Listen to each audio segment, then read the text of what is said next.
Hello students, welcome back to our channel Next Exam 8 PM conducted by आकर्षक academy. मैं सुभाष कुमार आपको fourth same civil के लिए hydraulics पढ़ा रहा हूँ। तो जैसा कि हमने बताया था कि ये जो मैं हाइड्रोलिक्स पढ़ा रहा हूँ ये एसबीटी और बिहार सिलेबस के अकॉर्डिंगली होगा। तो एसबीटी और बिहार सिलेबस के अकॉर्डिंगली हमने आपके 2 यूनिट ख़त्म कर दिए और आज हम स्टार्ट करने जा रहे हैं तीसरा unit, that is the third unit आपका है measurement of liquid pressure in pipes. So let's start with the new unit, that is unit number 3. This is your unit number 3. Unit 03. Measurement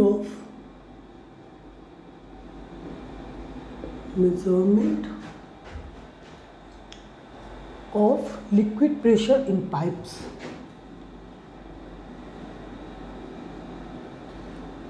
Liquid pressure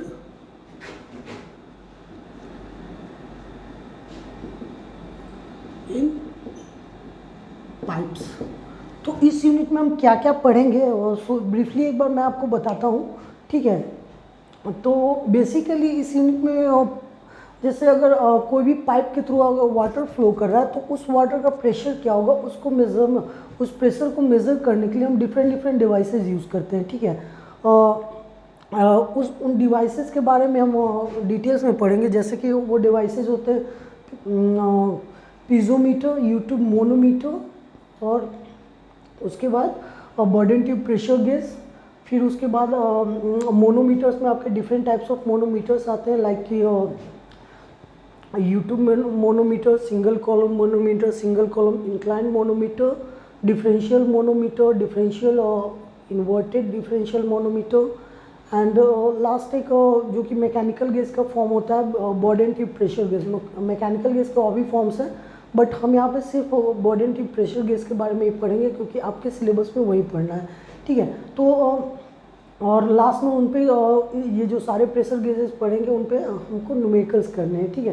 तो हम start करते हैं, that is आपका syllabus का पहला topic है concept of pressure head and its unit. पहला topic है कॉन्सेप्ट ऑफ प्रेशर हेड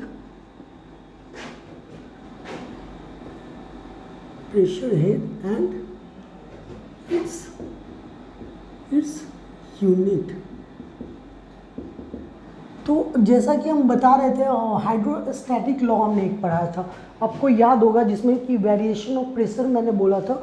और वेरिएशन ऑफ प्रेशर हमेशा जो होता है वो वर्टिकली होता है, हॉरिजॉन्टल नहीं होता है, ठीक है। तो वर्टिकली हमने क्या बताया था कि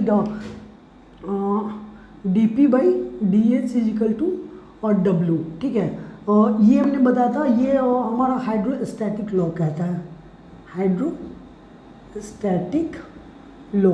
हमारा हाइड्रोस्टैटिक लॉ ये कहता है कि कोई भी स्टैटिक फ्लूइड में जब हम नीचे की ओर जैसे जैसे डाउनवर्ड मतलब मूव करते हैं तो प्रेशर हमारा जो जिस रेट से वैरी करता है वो nothing but the specific weight of W is equal to specific weight of the fluid तो जो वेरिएशन ऑफ प्रेशर होता है वो dP/dH is equal to specific weight of fluid होता है, ठीक है। तो अब इस इक्वेशन को हम थोड़ा सा मॉडिफाई करते हैं, that is dP is equal to WdH करेंगे, ठीक है। और दोनों साइड इंटीग्रेट करेंगे तो ये P इज इक्वल टू आएगा that is W into H, ठीक है। प्लस कुछ कांस्टेंट आता है तो वो कांस्टेंट हम क्या करते हैं कि जैसे लेते हैं H इजिकल टू 0 पे P इजिकल टू 0 होता है, ठीक है। तो C का वैल्यू 0 आ जाएगा तो generally P is equal to WH होता है, WH, या इस WH को हम लोग लिख सकते हैं ρGH, क्योंकि W is equal to ρG हमने पढ़ा था कि specific weight is equal to density of the fluid into acceleration due to gravity होता है। तो ये हमने पहला ही चैप्टर में ही पढ़ा था, दैट इज़ कि specific weight of any fluid is equal to density of that fluid into g।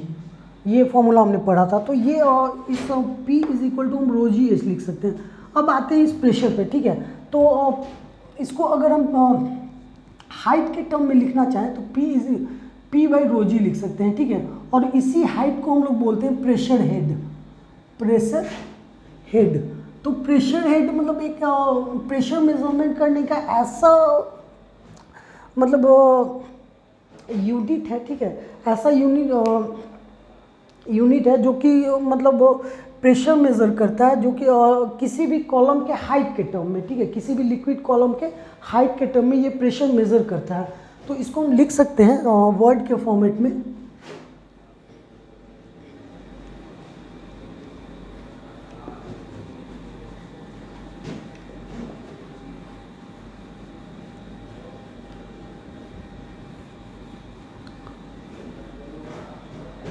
Word के फॉर्मेट में इसको लिख सकते हैं, the vertical height of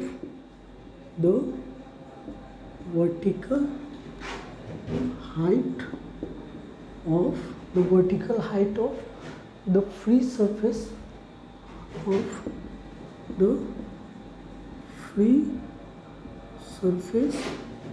above any point, the vertical of any point in a liquid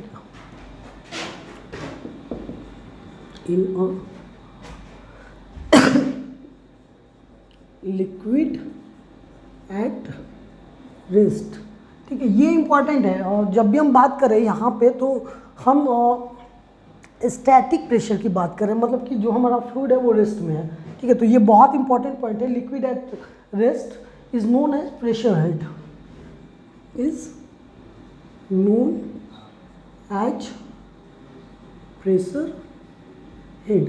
तो ये हमारा pressure head का डेफिनेशन हो गया, that is H is equal to rho g. और इसका यूनिट बात करेंगे तो मीटर ऑफ, मतलब जिस फ्लूइड की बात कर रहे थे, ठीक है। तो यूनिट क्या होगा, यूनिट होगा मीटर, और अंतिम में लगाएंगे ऑफ जो भी फ्लूइड है। जैसे वाटर है तो वाटर लिखेंगे, ठीक है। अगर Hg है तो Hg लिखेंगे, अगर जो भी फ्लूइड है या एनी फ्लूइड, ठीक है। तो मीटर ऑफ फ्लूइड में इसका यूनिट होता है।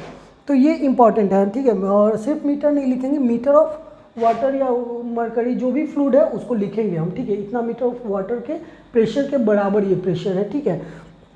तो ये हमारा हो गया concept of pressure head and its unit. और नेक्स्ट टॉपिक आता है इसमें आपका conversion of pressure head.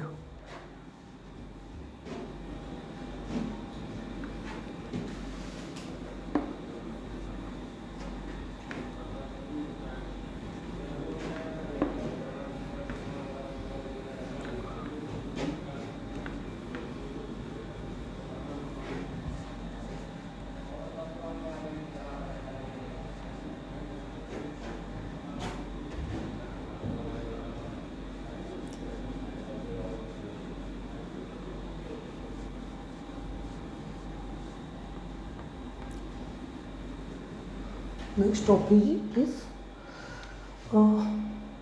conversion of pressure head of one liquid into other devices for pressure measurement in pipes. Conversion of pressure head of one liquid into other, of one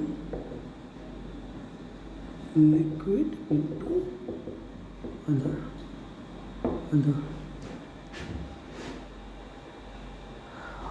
ये आपका topic है, ठीक है। तो इसमें अब देखते हैं, और इसको पढ़ने के पहले हम जैसे देखते हैं, मान लेते हैं कोई दो फ्लूइड कॉलम है, ठीक है। कोई फ्लूइड कॉलम है और ये ऐसे हैं, दो अलग अलग फ्लूइड कॉलम है, ठीक है। अब क्या है कि इसमें वाटर भरा हुआ है, और इसमें मरकरी भरा हुआ है, और इसमें Hg भरा हुआ है, ठीक है। तो ये हाइट इतना होगा, मान लेते हैं ये हाइट H1 है, ठीक है। ये हाइट H1 और इसको मान लेते हैं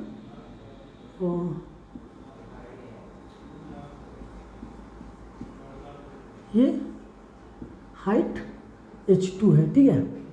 तो अब दोनों का प्रेशर सेम होगा, अगर दोनों का प्रेशर, या फिर ये कह सकते हैं कि ये जितना प्रेशर इसका है उतना प्रेशर अगर मरकरी का भी हो जाए तो H1 और H2 के बीच में कुछ रिलेशन होगा, ठीक है। या फिर अगर ऐसा बोले कि अगर मान लेते H1 हाइट ऑफ वाटर है, ठीक है, तो उसको H2 हाइट ऑफ मरकरी के फॉर्म में कन्वर्ट करना है, तो हम क्या करेंगे, ठीक है।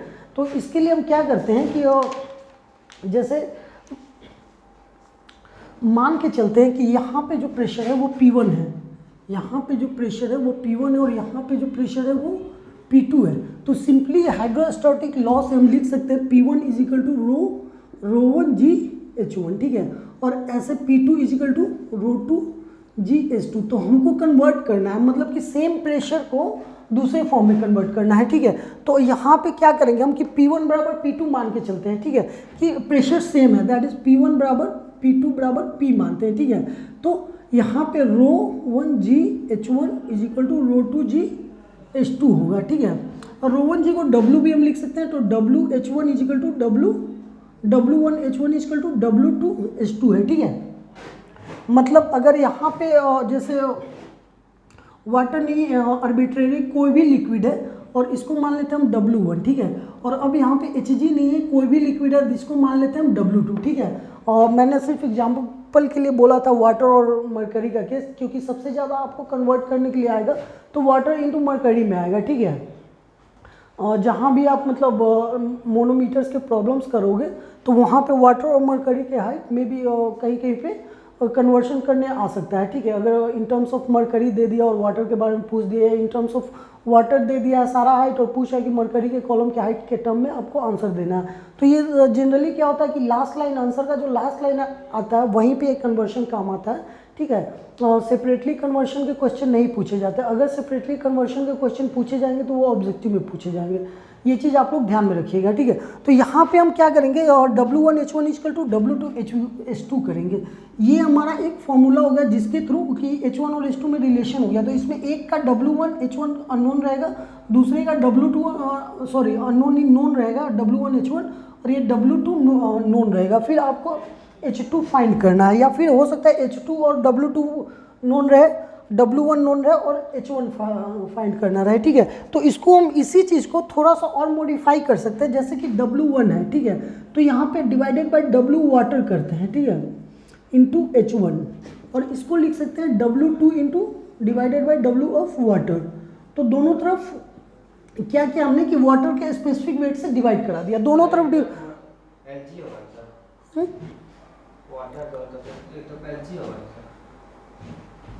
नहीं, ये आर्बिट्रेरली हमने कोई भी लिक्विड माना है, ठीक है। It doesn't mean that it's water and it's Hg, ठीक है। आर्बिट्रेरली कोई भी दोनों लिक्विड है, मतलब यहाँ पे कुछ भी लिक्विड हो सकता है, यहाँ पे कुछ भी लिक्विड हो सकता है। तो हम दो लिक्विड के बीच में मतलब या दो फ्लूइड के बीच में एक रिलेशन फाइंड कर रहे हैं, ठीक है। तो यहाँ पे क्या किया हमने W1 divided by W water किया और W2 divided by W water किया। तो इक्वेशन के दोनों साइड अगर सेम चीज़ से हम डिवाइड कर सकते हैं, ऐसा हमारा मैथमेटिक्स हमको अलाउ करता है कि एक इक्वेशन में कोई भी दोनों तरफ सेम चीज़ ऐड कर सकते हैं, घटा सकते हैं, मल्टीप्लाई कर सकते हैं, डिवाइड कर सकते हैं। तो मैथमेटिक्स का कमजोरी का फ़ायदा उठाते हुए हमने क्या किया कि यहाँ पे W वाटर से डिवाइड करा दिया। अब जैसे ही हमने डिवाइड कराया तो एक रिजल्ट बहुत अच्छा आ गया, that is W1 is equal to W water. तो W of any fluid divided by W of water, मतलब कि specific gravity of any fluid divided by specific gravity of water, what do we call this? We call this specific gravity, sorry ये specific weight था, specific weight of fluid और any fluid divided by specific weight of water is equal to specific gravity of that fluid, ठीक है। कोई भी fluid के case में होता है।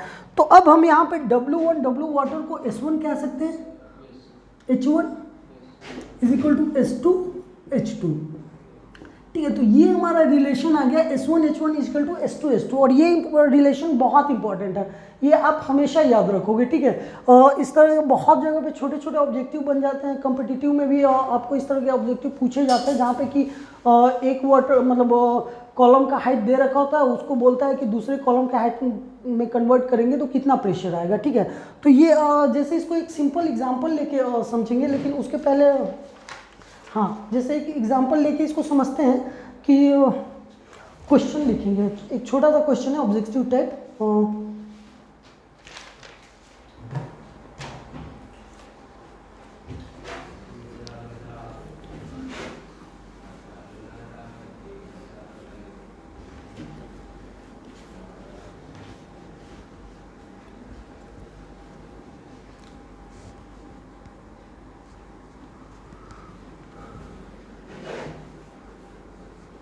We will write a question. Convert pressure head of 100 meter of water. Question क्या कह रहा है? Convert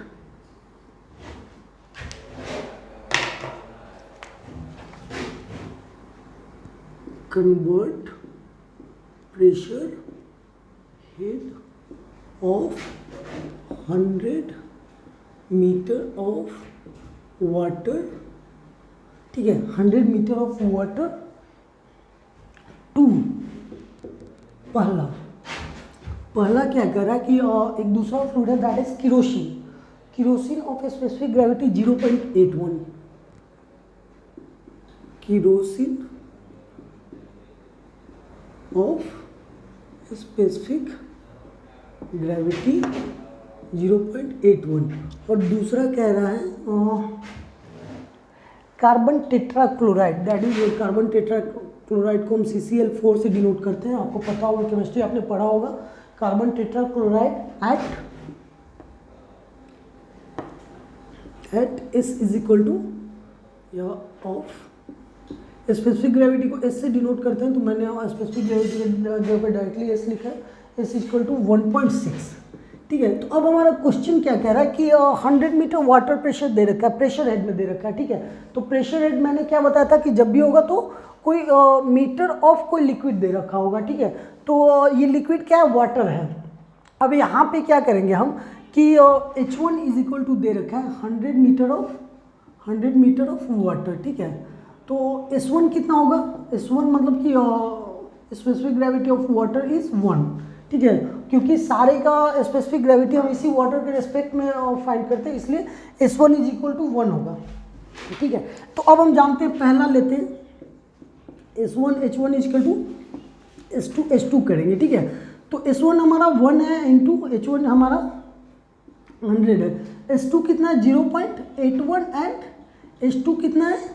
नहीं पता, ठीक है। We have to find S2, so we can simply calculate this equation and find the value of H2, and the value of H2 will be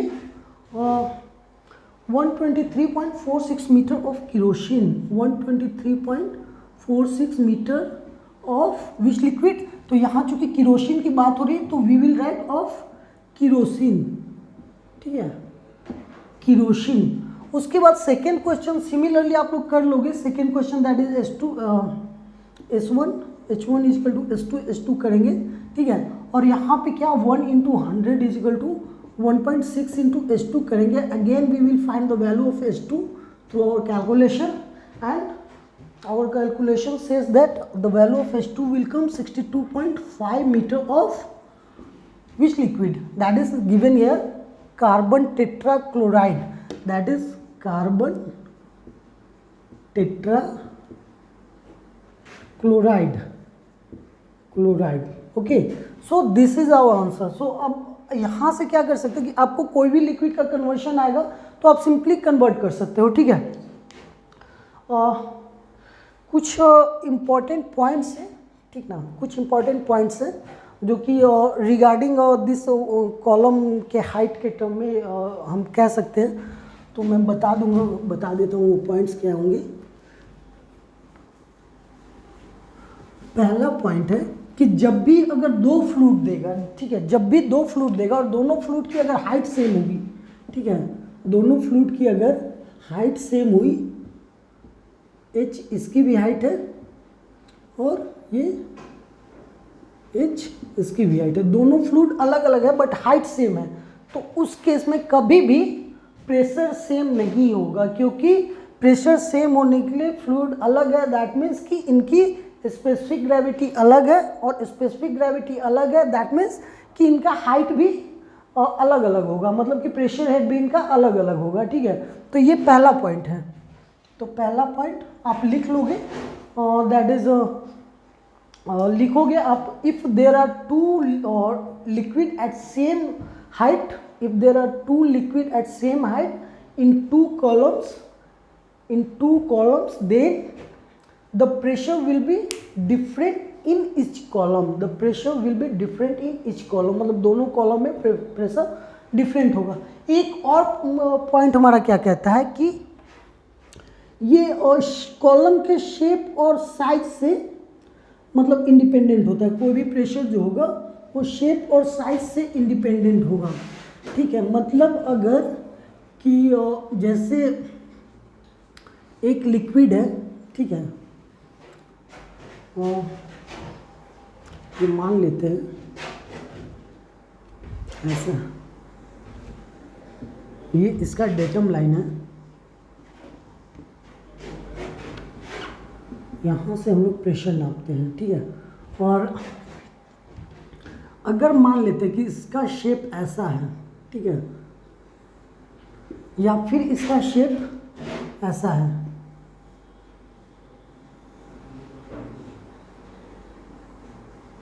या फिर इसका शेप ऐसा है,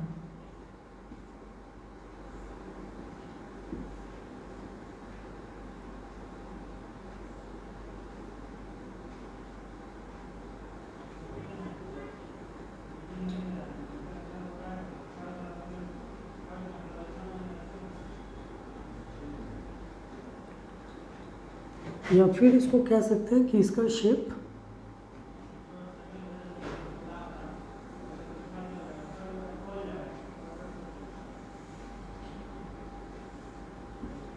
ऐसा है, ठीक है। और तीनों केस में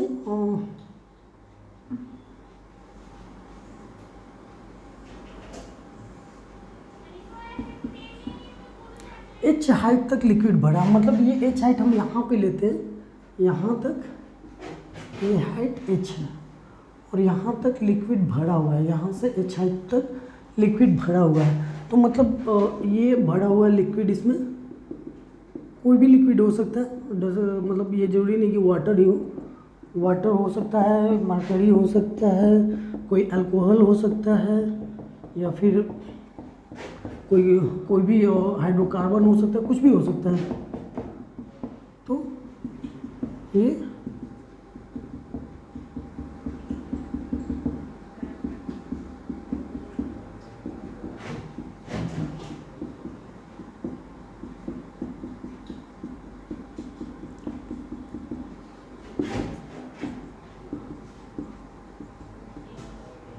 तो ये सारे केस में यहाँ से यहाँ तक की हाइट h है, ठीक है।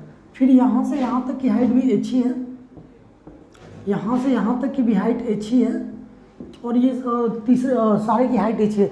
तो अब सारे में मतलब ये सारे शेप्स में प्रेशर जो होगा हर एक केस में P is equal to rho g H ही होगा, ठीक है।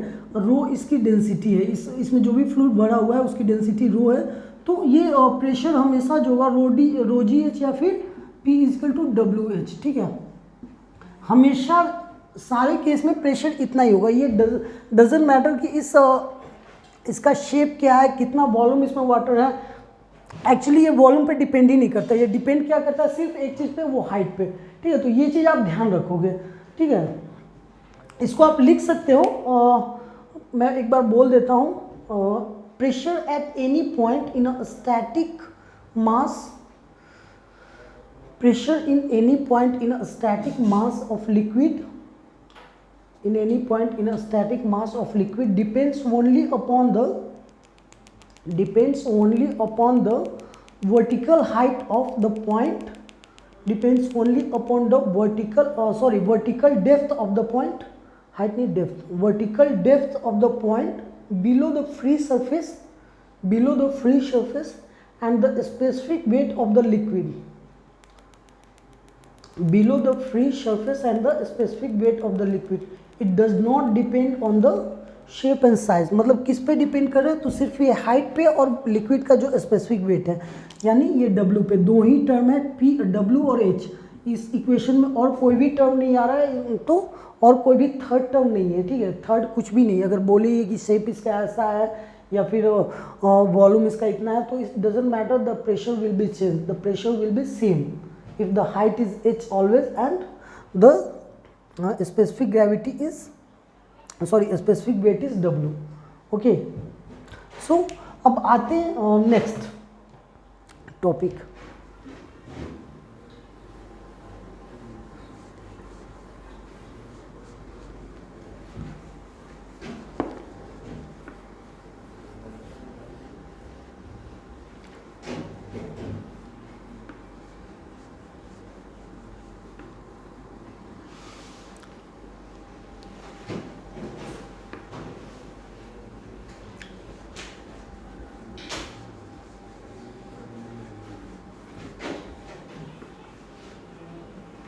तो ये कुछ इंपॉर्टेंट कॉन्सेप्ट्स थे जो आपको प्रेशर मेजरमेंट में बहुत काम आने वाले हैं, ठीक है।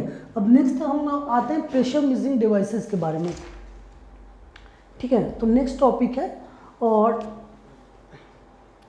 Devices for pressure measurement in pipes, devices for pressure measurement in pipes, ठीक है। अब क्या क्या डिवाइसेस है ये एक एक करके हम देखेंगे।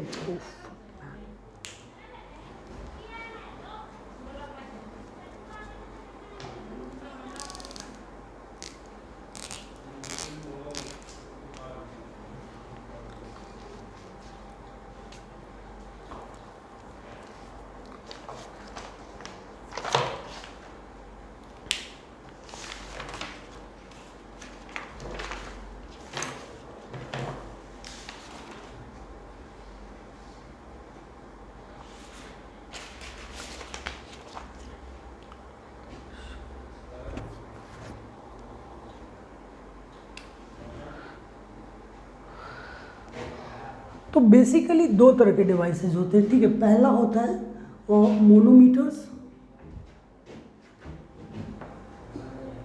ये होता है मोनोमीटर्स, और दूसरा होता है मैकेनिकल गेजेस, मैकेनिकल गेजेस, ठीक है। जब भी हम किसी पाइप का प्रेशर नापेंगे तो या तो मोनोमीटर से नापा जाएगा या फिर मैकेनिकल गेजेस से नापा जाएगा, ठीक है।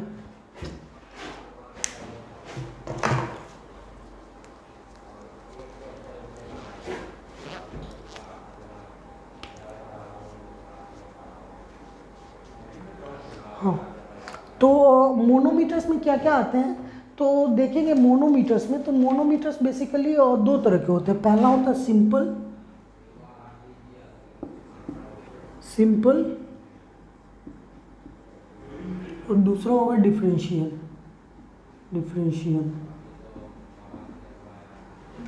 ठीक है। तो सिंपल मोनोमीटर्स में जो आते हैं हमारे पीजोमीटर्स, इसमें क्या क्या आएंगे, पीजोमीटर्स,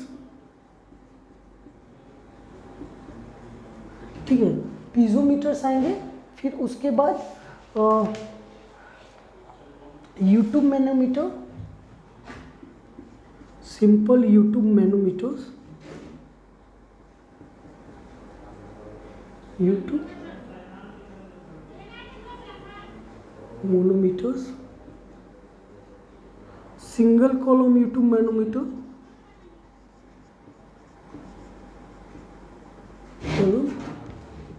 यूट्यूब मोनोमीटर, एंड एक और आता है single column inclined U tube manometer, single column inclined U tube manometers, ठीक है। अब आते हैं डिफरेंशियल में, ठीक है। तो डिफरेंशियल में क्या क्या आता है हमारा, और देखेंगे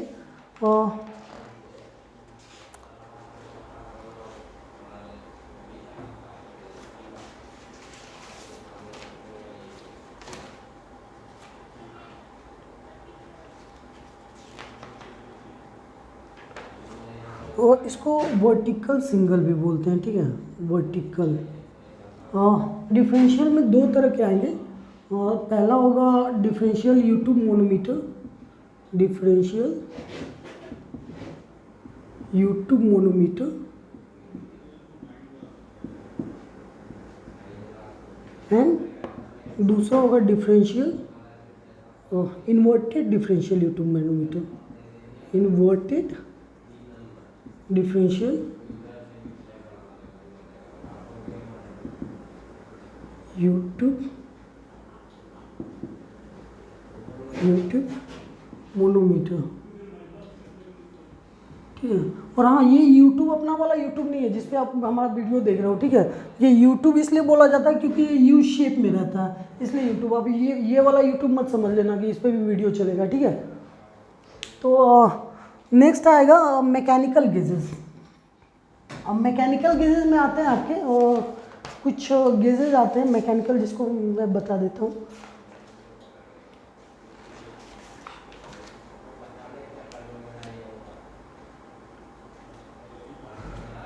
इसमें आएगा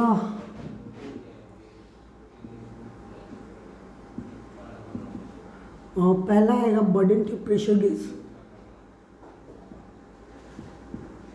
बर्डन ट्यूब प्रेशर गेज, ठीक है। दूसरा आएगा डायफ्राम,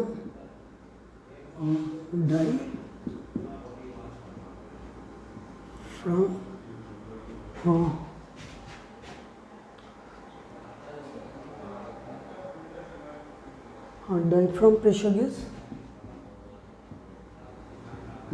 एक आएगा डेड वेट प्रेशर गेज, और एक आएगा बेल्लोज प्रेशर गेज, ठीक है। तो ये इसके मतलब प्रेशर मेजरमेंट डिवाइसेस के टाइप्स हो गए, क्लासिफिकेशंस भी इसको कह सकते हो। तो एज ए क्लासिफिकेशंस आप इसको इस तरह से लिख सकते हो कि इतने तरह के प्रेशर मेजरमेंट डिवाइसेस होते हैं जो कि एक पाइप में प्रेशर को मेज़र करता है, ठीक है। अब आएंगे हम धीरे धीरे एक एक करके इसको पढ़ते जाएंगे। जैसे स्टार्ट करेंगे सिंपल मोनोमीटर से, और उसमें भी सिंपल मोनोमीटर से, प्यूजोमीटर से, ठीक है। लेकिन इसके पहले एक और इम्पॉर्टेंट कुछ कॉन्सेप्ट्स हैं, ठीक है, रिगार्डिंग प्रेशर, जो कि मैंने अभी तक आपको नहीं बताया। और ये कॉन्सेप्ट्स इम्पॉर्टेंट है थोड़ा, मतलब आपके सिलेबस में तो नहीं दे रखा है सेपरेटली पढ़ना इसको, लेकिन मैं बता देता हूँ।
concept of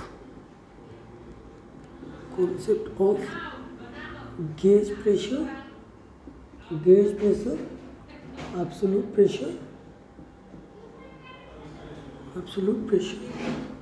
and atmospheric pressure, ठीक है। तो गेज प्रेशर क्या होता है, एब्सोल्यूट प्रेशर क्या होता है, एटमॉस्फेरिक प्रेशर क्या होता है, एक और आता है वैक्यूम प्रेशर, ठीक है। तो इतने सारे प्रेशर होते हैं, ठीक ना। तो ये देखेंगे हम एक एक करके। वैक्यूम प्रेशर,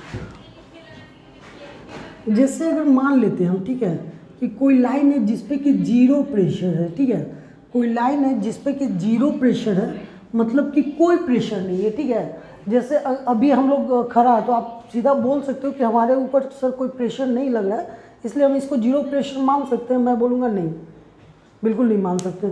क्यों? आप तो बोलोगे कि सर तो प्रेशर तो कोई नहीं लग रहा है हम पे।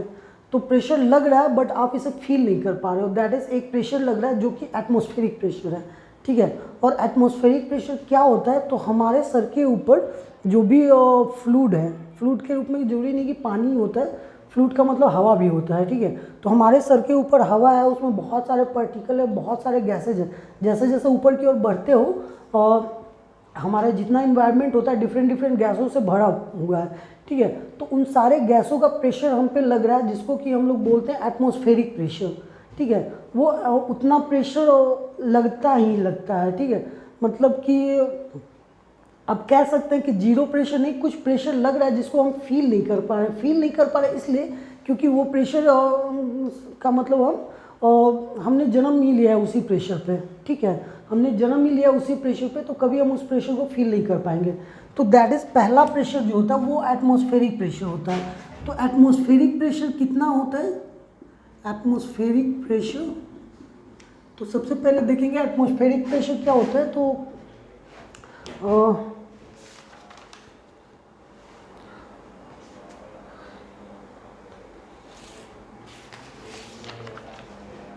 the pressure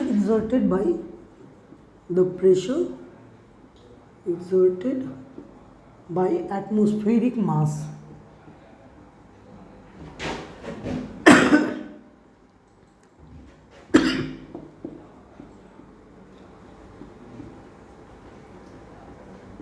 atmospheric pressure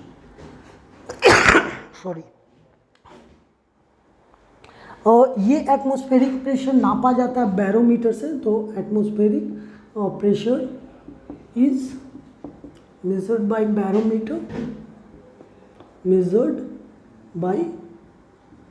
barometer, ये सब ऑब्जेक्टिव में आपको काम आएंगे, ठीक है। उसके बाद 1 atmospheric pressure is equal to होता है, ये मैंने आपको पहले भी बताया, 1 atmospheric pressure is equal to 101,325 newton per metre square, या फिर इसको बोलते हैं 1.01325 बार, ठीक है। या फिर ये न्यूटन पर मीटर स्क्वायर या पास्कल भी इसको बोलते हैं, ठीक है। न्यूटन पर मीटर स्क्वायर को हम पास्कल भी बोलते हैं।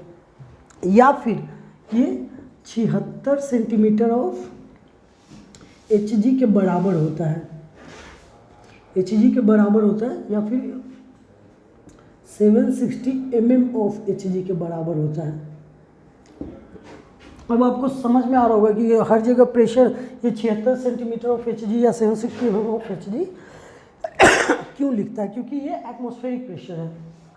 या फिर अगर मैं बोलूँ कि क्या आप इसको वाटर के हाइट में कैलकुलेट कर सकते हो, अभी मैंने बताया था कैसे कैलकुलेट करें, तो इसको कैसे आप कैलकुलेट करोगे, S1 H1 = S2 H2 करके। तो आप कैलकुलेट करो, मैं आंसर बता देता हूँ, ठीक है इसको। या फिर 10.3 cm ऑफ वाटर भी लिखते हैं, ठीक है। 10.3 cm of meter of water है, not cm, meter of water. 10.3 meter of water की ये बराबर है, ठीक है। तो ये होगा आपका एटमॉस्फेरिक प्रेशर। नेक्स्ट आते हैं, पहला तो था एटमॉस्फेरिक प्रेशर। तो आपने मतलब अब तो आप ये समझ गए कि हमारे पास जो प्रेशर है वो जीरो प्रेशर नहीं है, कुछ ना कुछ प्रेशर लग रहा है, and that pressure is called atmospheric pressure. तो जीरो प्रेशर क्या होगा, ठीक है, तो जहाँ पे कोई भी प्रेशर ना हो, तो दैट इज इस पॉइंट को अगर हम ऑरिजिन लाइन लें तो यहाँ पे अगर इस पॉइंट को O माने, ठीक है, तो यहाँ अगर कोई भी प्रेशर नहीं, मतलब अगर ये जीरो है तो इसको मानेंगे absolute zero pressure, absolute zero pressure, ठीक है। अब यहाँ से आप कितना मानोगे 101,325, तो आप बोलोगे सर यहाँ पे कहीं एक ऐसा लाइन जाता होगा जो कि P बराबर 101,325 न्यूटन पर मीटर स्क्वायर होगा, दैट इज, इसको हम बोल सकते हैं एटमॉस्फेरिक प्रेशर, ठीक है, इसको हम बोल सकते हैं एटमॉस्फेरिक प्रेशर। अब इस एटमॉस्फेरिक प्रेशर से ऊपर जो भी हम नापेंगे यहाँ, मतलब इसको अगर हम जीरो मान लें, ठीक है, मतलब इसको जीरो मान लें, तो इससे ऊपर जो भी नापेंगे इसको हम बोलेंगे गेज प्रेशर अगर इसके नीचे मानेंगे नापेंगे तो इसको मानेंगे वैक्यूम प्रेशर, वैक्यूम प्रेशर या फिर negative gauge pressure, negative gauge pressure. ठीक है, मतलब एटमॉस्फेरिक प्रेशर को 0 मान के हमने नापा। ठीक है, तो हम क्या करें कि अभी जो हमारा प्रेजेंट कंडीशन है, इस प्रेशर से किसी प्रेशर को, मतलब अगर यहाँ से जैसे अभी इस पर कोई एटमॉस्फेरिक प्रेशर लग रहा है, अब इस पर मैंने एक प्रेशर अप्लाई किया, तो ठीक है, अब ये प्रेशर जो भी हमें फील हो रहा है that is the gauge pressure, ये एब्सोल्यूट प्रेशर नहीं है, क्योंकि एब्सोल्यूट प्रेशर इसको तब कहते हैं जब हमारे हाथ पे कोई भी प्रेशर नहीं लग रहा होता, लेकिन यहाँ ऑलरेडी एटमॉस्फेरिक प्रेशर लग रहा है, तो इसके ऊपर जो भी प्रेशर हम लगाएंगे वो गेज प्रेशर लगाएंगे। ठीक है, तो इसके ऊपर जो भी प्रेशर लगा रहे हैं वो गेज प्रेशर, अगर इससे कम प्रेशर हुआ एटमॉस्फेरिक प्रेशर से तो उसको वैक्यूम प्रेशर या नेगेटिव गेज प्रेशर बोलते हैं। तो बोलते हैं ना कि वैक्यूम क्रिएट कर रहा है, क्योंकि जनरली क्या होता है कि मान लेते हैं जैसे कोई भी एक वेसल है, इसको वैक्यूम क्रिएट करने के लिए क्या करते हैं, इससे कुछ एयर सक करते हैं बाहर। ठीक है, जैसे आपका सफाई करने वाला जो वैक्यूम प्रेशर मतलब होता है, उसमें क्या करता है कि वो एयर को शक करता है, वो वहाँ पे थोड़ा सा प्रेशर डाउन करता है, जिसके कारण वहाँ की जो भी चीज़ें डस्ट वस्ट होते हैं वो लो प्रेशर से हाई प्रेशर रीजन में फट से खींची चली आती हैं। ठीक है, तो ये वैक्यूम प्रेशर होता है। ठीक है, तो यहाँ पे क्या होता है कि मतलब इससे हमने सारा प्रेशर निकाल लिया, अब यहाँ पे कोई भी प्रेशर नहीं है, तो ये 0 प्रेशर है। ठीक है, अब इस 0 प्रेशर से कोई भी प्रेशर हम नापेंगे, वो प्रेशर यहाँ पे हो या यहाँ पे हो या यहाँ पे हो, कोई भी प्रेशर अगर यहाँ से हम मेज़र करते हैं, ठीक है, तो ये कहलाता है एब्सोल्यूट प्रेशर, ये कहलाएगा एब्सोल्यूट प्रेशर, एब्सोल्यूट प्रेशर। तो प्रेशर और जो गेज प्रेशर होता है वो नेगेटिव या पॉजिटिव हो सकता है, गेज प्रेशर हमारा नेगेटिव या पॉजिटिव हो सकता है, बट एब्सोल्यूट प्रेशर कभी भी नेगेटिव नहीं हो सकता है, क्योंकि अगर यहाँ पे हम बात करते हैं कि 0 प्रेशर के नीचे का क्या प्रेशर होगा, तो 0 प्रेशर के नीचे हम कोई प्रेशर होता ही नहीं है। ठीक है, जैसे कि अगर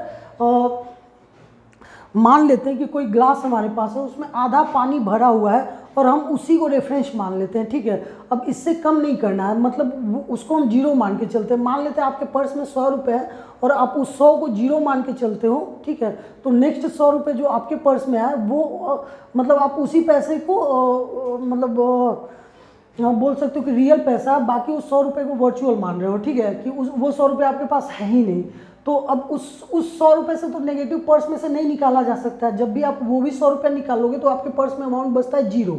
ठीक है, उससे तो कम नीचे नहीं जा सकता है वो पर्स तो से अब पैसा, अब क्या होगा कि आप भले कहीं और से ले लो तो वो नेगेटिव कहलाता है, पैसे के केस में होता है, लेकिन यहाँ प्रेशर के केस में अब इससे नीचे प्रेशर नहीं जा सकता है। ठीक है, तो एब्सोल्यूट प्रेशर कभी भी नेगेटिव नहीं होता। तो ये सारी बातें जो मैंने याद मतलब बोली है वो आप पॉइंट वाइज करके लिख सकते हो।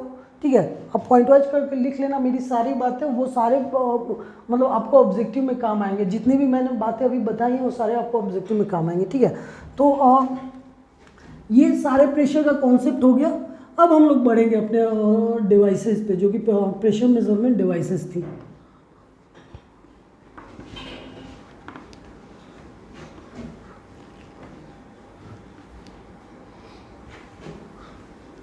तो जो सबसे पहला डिवाइस हमारा होता है वो पीजोमीटर होता है। ठीक है, पीजोमीटर के बारे में क्या कह सकते हैं कि जैसे कोई पाइप के थ्रू वाटर फ्लो कर रहा है, कुछ भी लिक्विड फ्लो कर रहा है। ठीक है, अब उसकी प्रेशर हमको मेज़र करनी है, तो वहाँ पे क्या करते हैं कि हम पीजोमीटर इंसर्ट करते हैं और प्रेशर मेज़र कर सकते हैं। तो पीजोमीटर होता क्या है? ठीक है, नेक्स्ट आता है पीजोमीटर।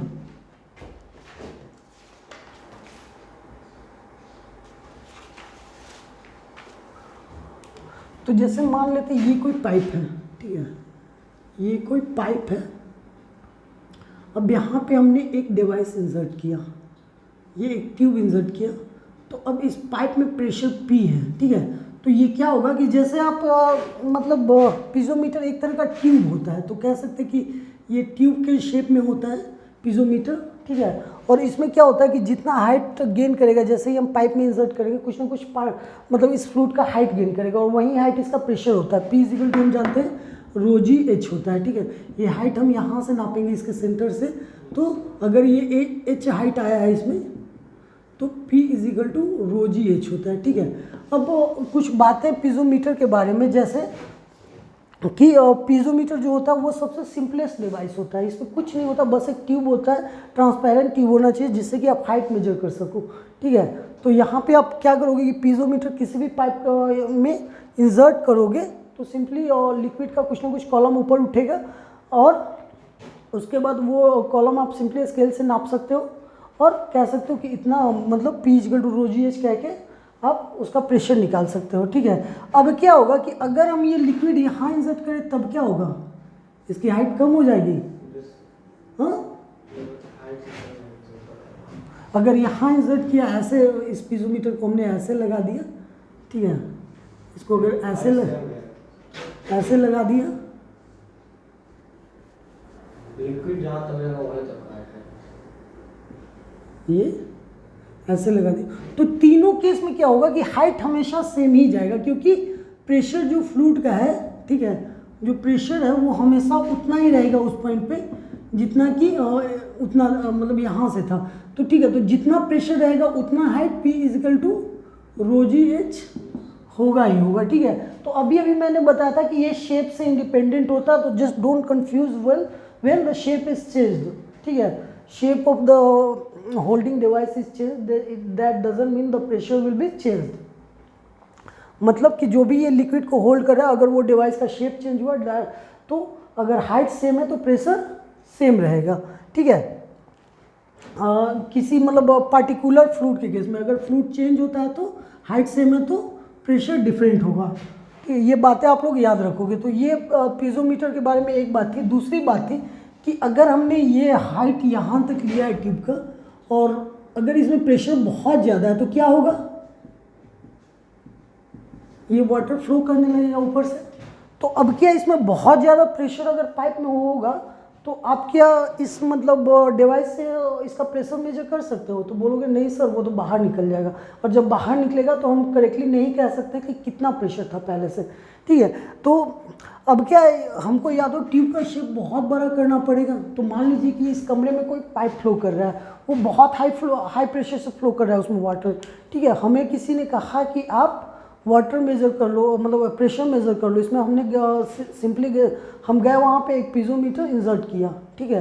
पीजोमीटर जैसे इंसर्ट किया वो क्या मतलब हमको लग रहा था कि यहाँ पे प्रेशर बहुत ज़्यादा है। हमने क्या किया कि इस हाइट तक प्रेशर मतलब पीजोमीटर इंसर्ट किया, फिर भी देख रहे हैं बाहर निकल रहा है। अब क्या उस छत के बराबर मतलब हाइट के बराबर भी हमने पीजोमीटर इंसर्ट किया, फिर भी बाहर निकल रहा है वाटर, मतलब कि प्रेशर बहुत ज़्यादा है। तो this piezometer is not suitable for high pressure measurement, ठीक है। तो यहाँ पे अगर हाई प्रेशर का कोई फ्लूइड फ्लो कर रहा है तो वहाँ पे ये सूटेबल नहीं होगा, तो ये इसका एक लिमिटेशन हो गया, ठीक है। दूसरा लिमिटेशन क्या है कि एक और लिमिटेशन है, जैसे कैपिलरिटी इफेक्ट आपने पढ़ा है, ठीक है। तो कैपिलरिटी इफेक्ट के कारण कुछ ना कुछ पार्टिकल, जैसे एक्चुअल हाइट ये गेन करना था, ठीक है, लेकिन उससे कम ही गेन कर रहा है, तो ये कैपिलरिटी इफेक्ट होता है। तो कैपिलरिटी इफेक्ट को मिनिमाइज करने के लिए जो डी होता है वो ग्रेटर देन इस पाइप का 1.2 सेंटीमीटर या फिर 12 mm से बड़ा होना चाहिए, ठीक है। तो ये हमारा दूसरा मतलब लिमिटेशन हुआ कि ये ट्यूब का डायमीटर जो होगा वो 12 mm से हमेशा बड़ा होना चाहिए, ठीक है। तो ये कुछ बातें थे पीजोमीटर के बारे में, और आई थिंक यू ऑलरेडी आपके बहुत टाइम हो गए। नेक्स्ट क्लास में हम यूट्यूब मोनोमीटर और बाकी मोनोमीटर्स के बारे में आपको पढ़ाएंगे। पीजोमीटर आपका ख़त्म हो गया। यहाँ पे प्रेशर हमेशा P इजिकल टू WH या फिर ρgh होगा, ठीक है, ρgh। ये बात आप ध्यान रखना पीजोमीटर के बारे में। बाकी जो बच्चे हमारे ऐप पे हैं उनके लिए मैं नोट्स, रिटन नोट्स प्रोवाइड करा दूंगा, और जो बच्चे यूट्यूब में हैं वो रेफरेंस, कोई भी रेफरेंस बुक फॉलो करके आप नोट्स लिख सकते हो, ठीक है, क्योंकि यूट्यूब पे हम नोट्स नहीं प्रोवाइड करा रहे हैं। और मेरा खुद का लिखा हुआ नोट्स आपको आपके ऐप पे मिल जाएगा। तो आज का वीडियो अगर आपको पसंद आया तो हमारा वीडियो को लाइक कीजिए, शेयर कीजिए, चैनल को सब्सक्राइब कीजिए, और कमेंट्स कीजिए आपको कैसा लग रहा है वीडियो, हमारा पढ़ाया हुआ कैसा लग रहा है आपको, आपके एसबीटी के हिसाब से ये चीज़ें यूज़फुल हैं कि नहीं है, ये चीज़ें हमें बताइए, क्योंकि आप जैसे जैसे बताएंगे वैसे वैसे हमें और एनर्जी मिलेगी आगे पढ़ाने की और बेहतर करने की इसको। तो आज के लिए thanks for watching my video, thank you very much.